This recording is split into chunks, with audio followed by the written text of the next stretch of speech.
만나라.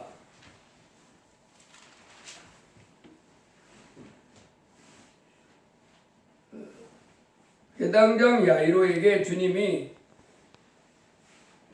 자기 딸아이가 죽게 됐으니 살려주세요 라고 부탁하러 찾아가서 예수님이 이제 회당장 야이로의 말을 듣고, 여러분 회당장이라 그러면 지금 이 기록은 2000년 전에 있었던 것을 하나님이 성경책에다 기록해 놔줬잖아요. 2000년 전 그 유대 나라, 지금 이스라엘 나라죠. 팔레스타인은 우리나라가 지금 교회가 이렇게 곳곳에 있잖아요. 그것처럼 그 유대 나라는 유대 남자 성인 10명만 있으면 회당을 하나씩 이렇게 세웠어요. 그래가지고 회당이 그 전에는 이제 유대 나라가 뭐가 있었냐면 성전이 있었잖아요. 큰 성전이 있어가지고 그 사람들이 성전에 모여서 예배하고 했었는데, 2000년 그 예수님이 오셨을 때 그때는 이제 성전도 있었지만은 곳곳에 뭐가 있었냐면 회당이 있었어요. 회당. 그래서 그 성전은 이제 예루살렘 그곳에 있었으니까 그 나라 전체에는 회당이 이렇게 쭉 이렇게 있었습니다. 성인 10명만 모이면 이 사람들은 이제 회당 지어서 이렇게 모여서 예배드리고 했던 그와 같은 이제 환경이었습니다. 그래서 그 회당에는 오늘날도 교회는 이제 담임 목사님이 있는 것처럼 그 회당에는 회당에 한 50명 모이는 회당도 있고 더 적게 모이는 회당도 있을 거잖아요. 10명만 모이면 이제 회당을 세워서 이제 예배를 드렸으니까.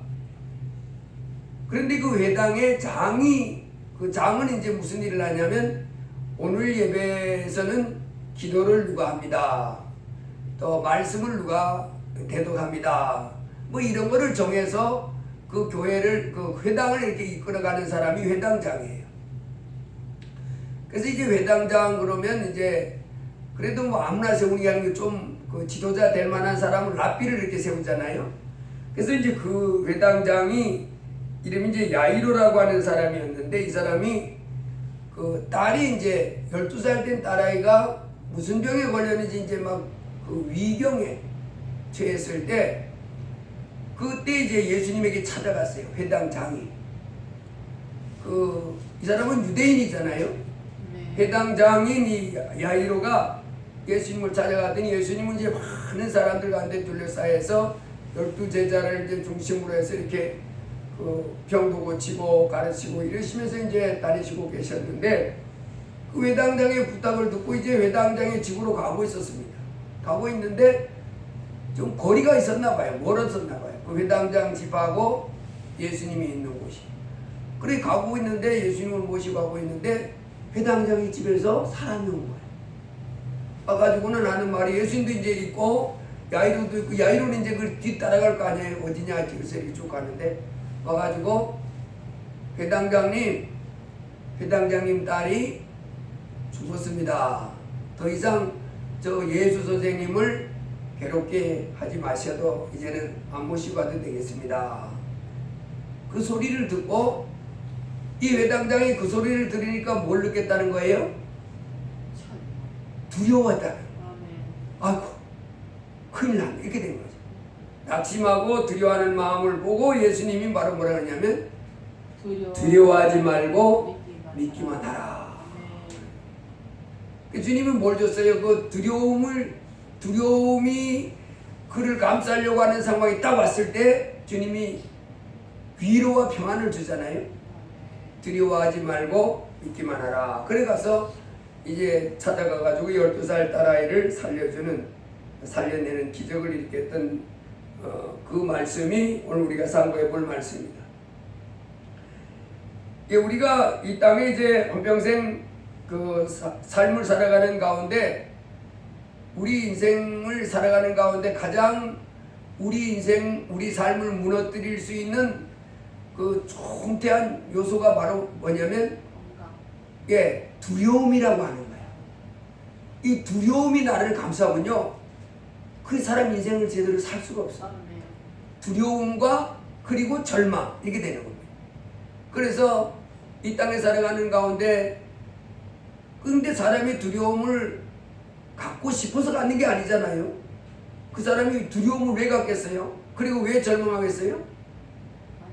예, 자기 힘으로 감당할 수 없는 상황과 문제가 자기에게 일어났다는 거잖아요. 자기가 감당할 수 없는 문제와 상황 그런 것이 자기가 오니까 그 사람이 두려워하는 거예요. 자기가 능히 감당할 일이면 두려워할 일이 아니지요. 아 괜찮아 이렇게 되는 거예요.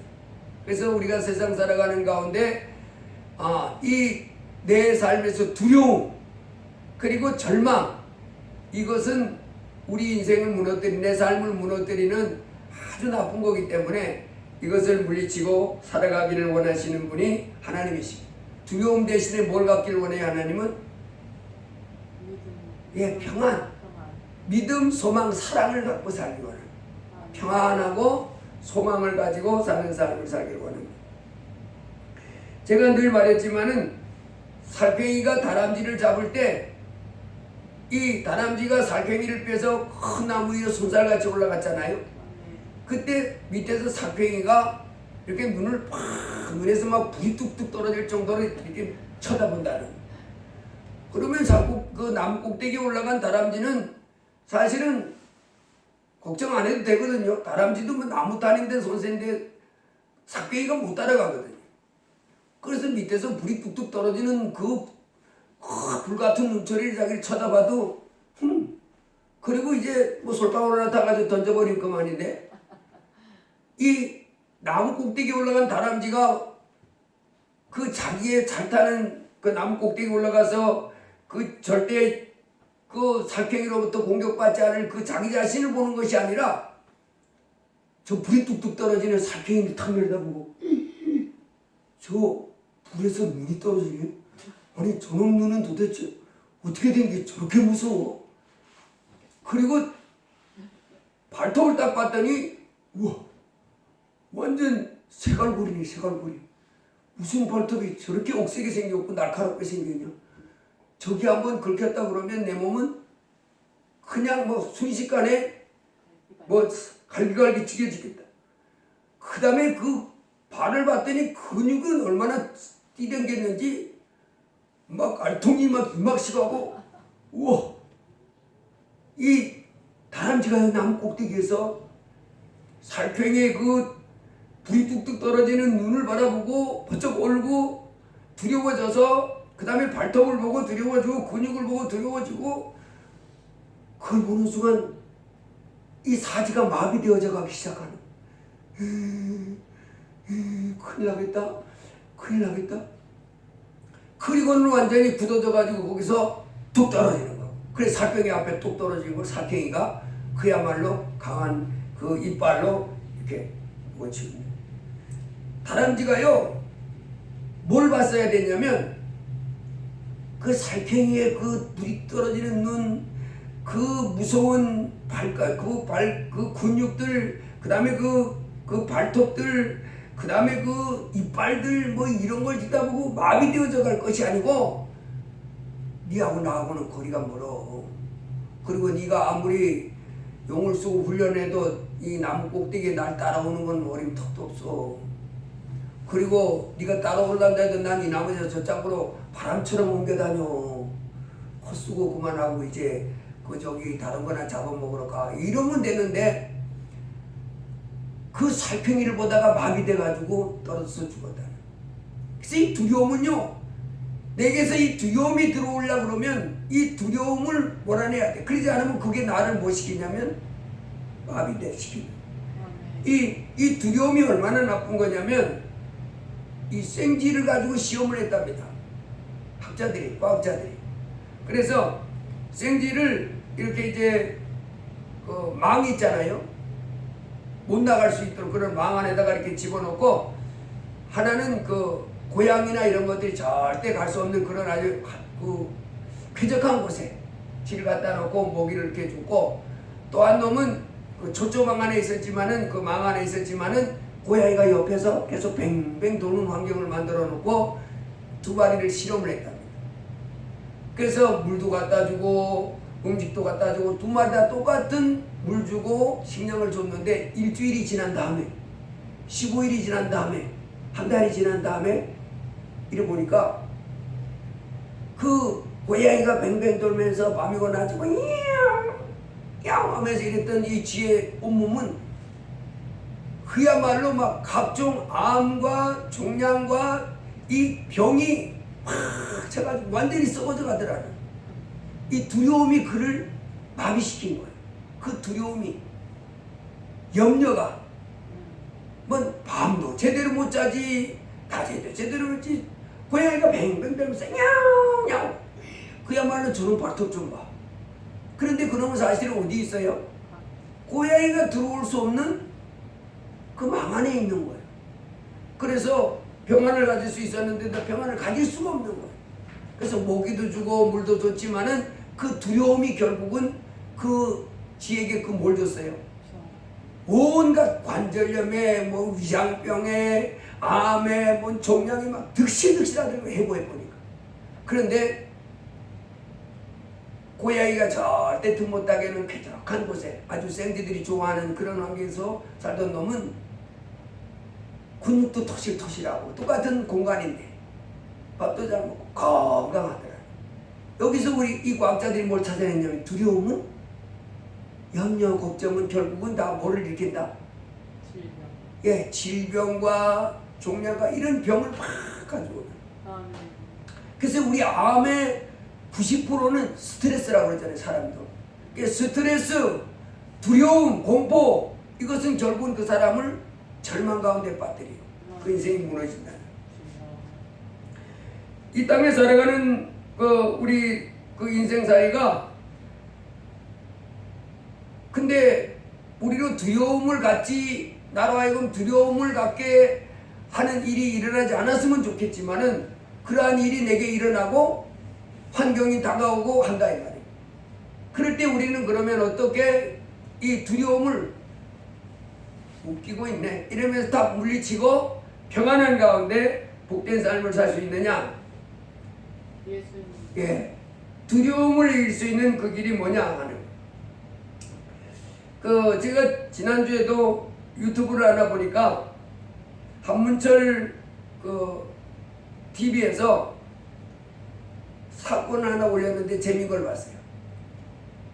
대구인가 부산인가, 제가 지역은 정확히 기억을 못하겠는데 하여간 대구인가 부산인가 둘 중에 하나예요. 대학생이 오토바이를 타고 이렇게 가는데 밤입니다. 어두웠어요. 그런데 신호를 받고 이제 기다리고 있다가 앞에 오토바이가 하나 지나가고 자기가 이제 직진 신호서 받아 가는데 반대편에서 택시가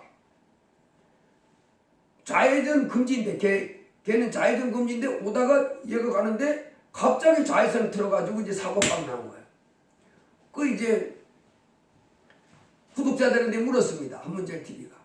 여러분은 누구가 잘못이라고 생각합니까? 그랬더니 택시 운전사가 100% 잘못입니다 라고 구독자 중에 누른 사람이 94%. 대학생, 오토바이를 탄 대학생도 조금 잘못이 있습니다 한 사람이 뭐 6%인가 이렇게 됐어요. 그런데 이제 이 두 사람이 사고를 낸 다음에 택시 운전사가 잘못했다고, 그리고 대학생, 오토바이 탄 대학생도 착했던 것 같아요. 참 힘들게 이렇게 해서 먹고 사시는데 30만 원만 주고 하고야 끝냅시다 이렇게 된 거예요. 뭐 그렇게 큰 사고가 아니었다고 생각했나 봐요. 자기는 이제 사실은 더 그게 보상받고 싶었지만 대학생이 이제 힘들게 먹고 사니까 30만 원만 주세요. 내가 그냥 막 오토바이 고치고 뭐 간약방 가서 약 몇 개 먹고 이렇게 하고 이제 이렇게 두 합을 받답니다. 그런데 이 택시 운전수가 그래가지고 명함 주고 전화번호 이렇게 받고 그래서 이제 30만 원 보내주기로 했는데 며칠 만에 돈을 30만 원을 보내준 게 아니라 12만 원만 딱 보내주고 안 보내주는 거예요. 그래서 이제 대학생이 연락을 한 거예요. 왜 마지막 18만 원을 안 보내줍니까? 빨리 보내주세요. 그 다음부터 연락도 안 받는 거예요.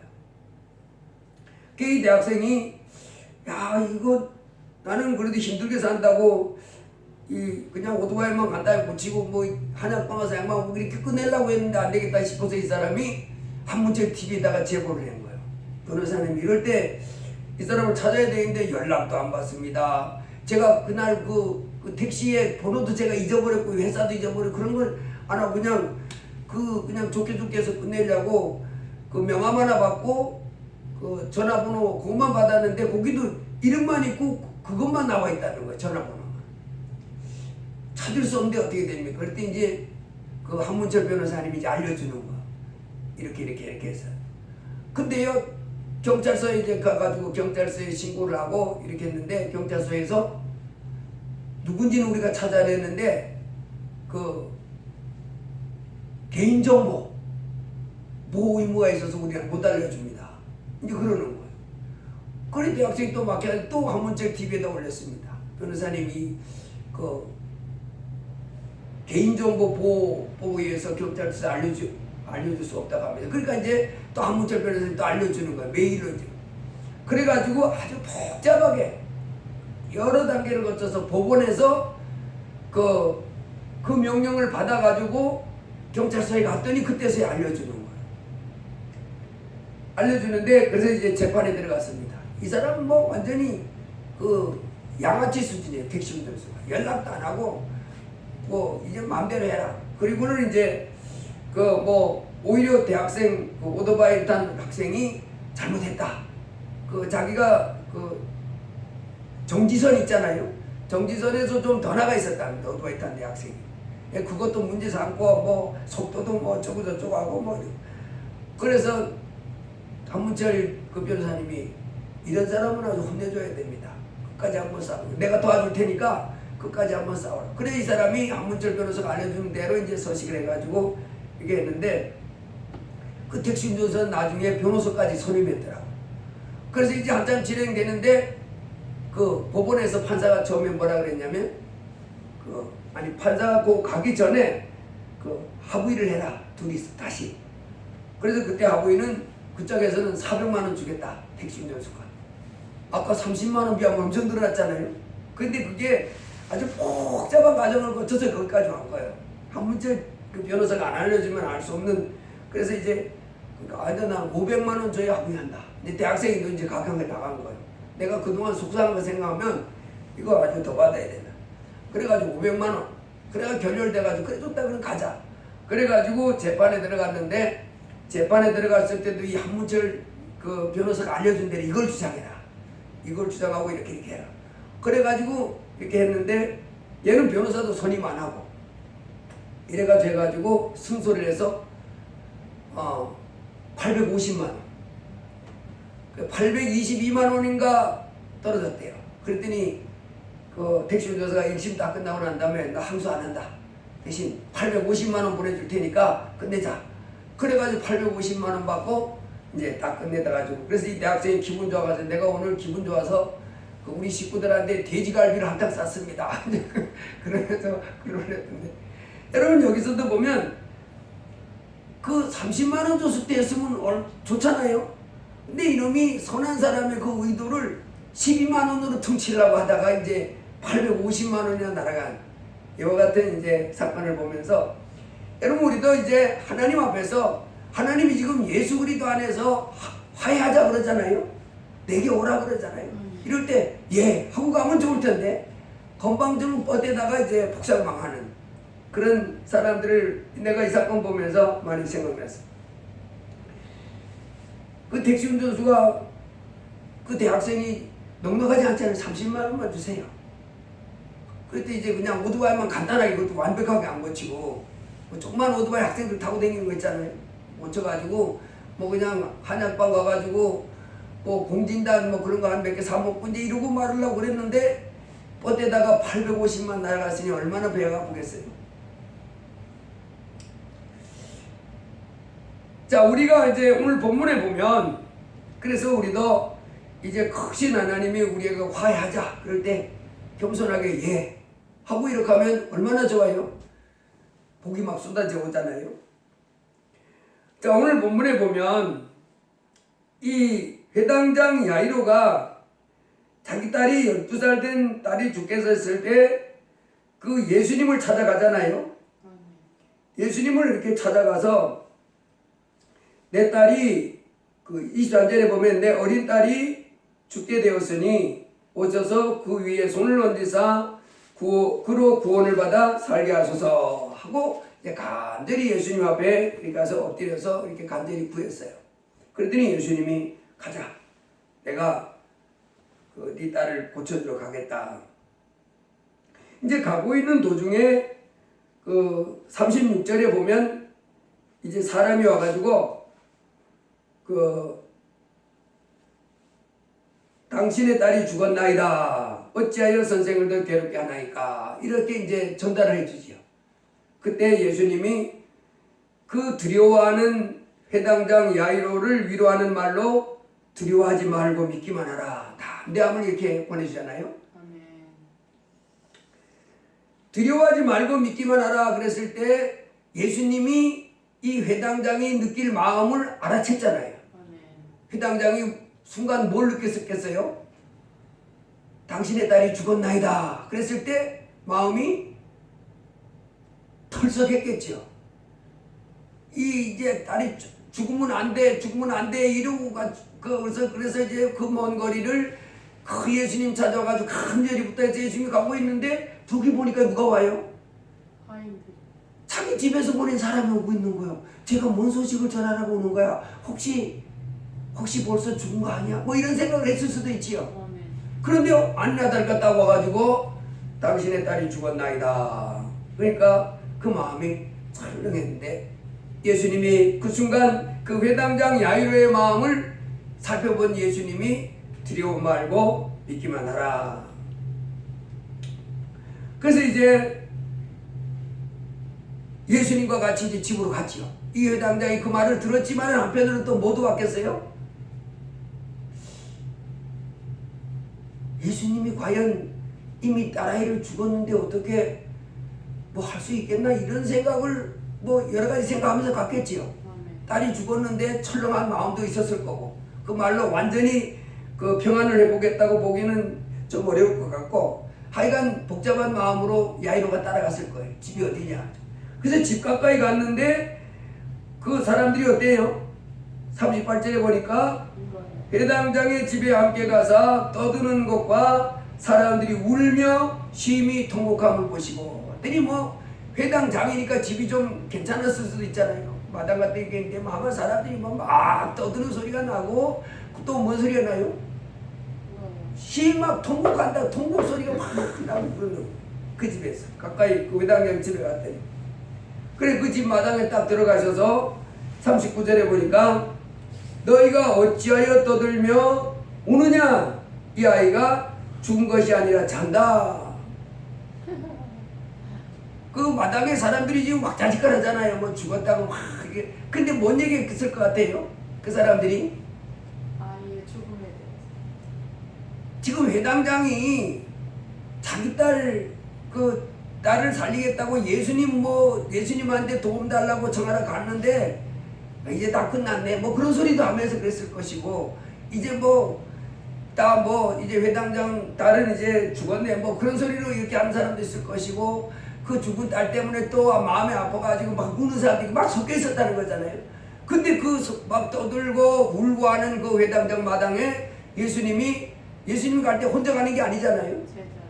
제자들도 있고 여기 보니까 많은 무리들을 같이 가는 거예요. 예수님 주위에 항상 사람이 있어요. 예수님이 키는 작당을 망하지만 권위가 있잖아요.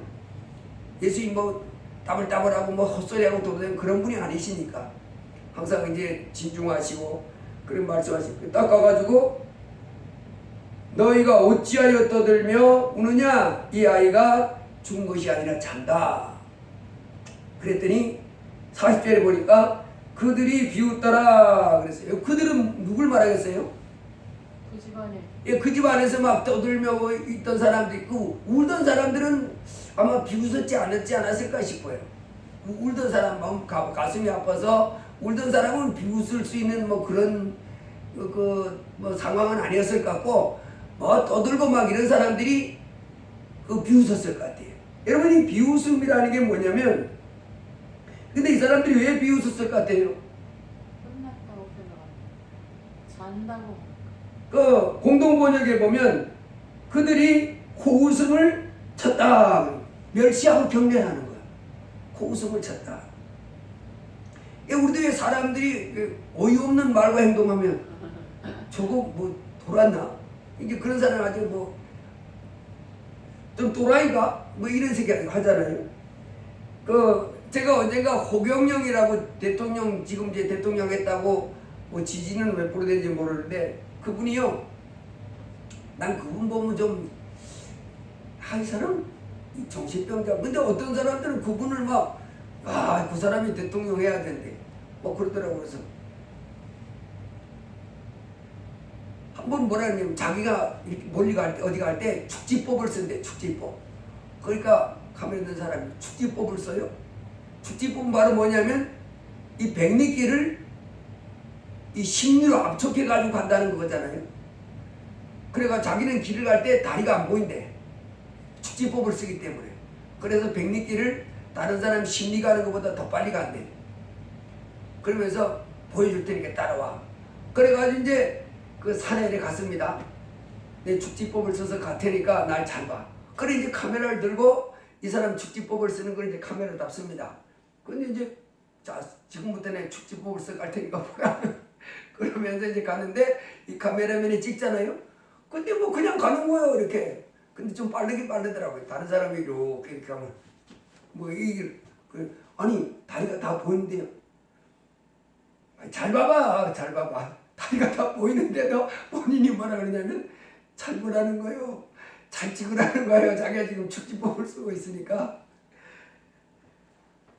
내가 이렇게 봐도 아니 저 사람 돌았나?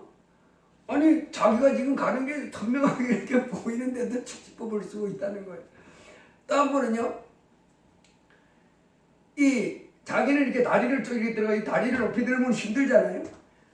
나는 이렇게 다리를 이만큼 내 키만큼 머리만큼 딱 들고 난 하루 종일 서 있을 수 있어. 이제 그러면서 다리 이렇게 들어요. 그런데 1초도 못 있어가지고 내려오면서도 난 이렇게 들고 하루 종일 있을 수 있다고 자꾸 내려오는데요. 아니 나는 하루 종일 들고 있어요. 자꾸 이제 카메라 든 사람은 자꾸 내려오는데요. 그런데도 본인은 뭐라 그래요? 나는 머리까지 다리를 들고 하루 종일 있을 수 있어요. 그런 걸 보고 내가 뭐라 하냐? 우리가 뭐라 해요? 와, 저 사람 지금 사람을 눈앞에 세워놓고 뻥치기 하네. 다리를 이렇게 들고 있다가 1초도 못 돼가지고 이렇게 내려오면서 난 하루 종일 머리만큼 들고 있을 수 있다고. 그럼 지금 내가 시간이 없어서 그렇지. 그러면서 이 사람 뭐 이런 사람이냐 싶은 그런 상황을 내가 유튜브를 통해서 봤어요. 그럴 때 우리는 뭐 하는 거예요? 그 사람 말과 뭐에 대해서 행동에 대해서 코웃음을 치잖아요. 뭐요? 바로 예수님을 그랬다는 겁니다.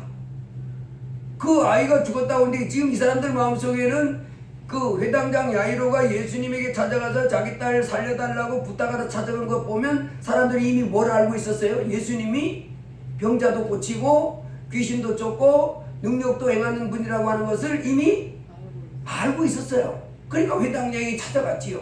회당에 갔다는 것을 그 집 사람들이 지금 다 알고 있고.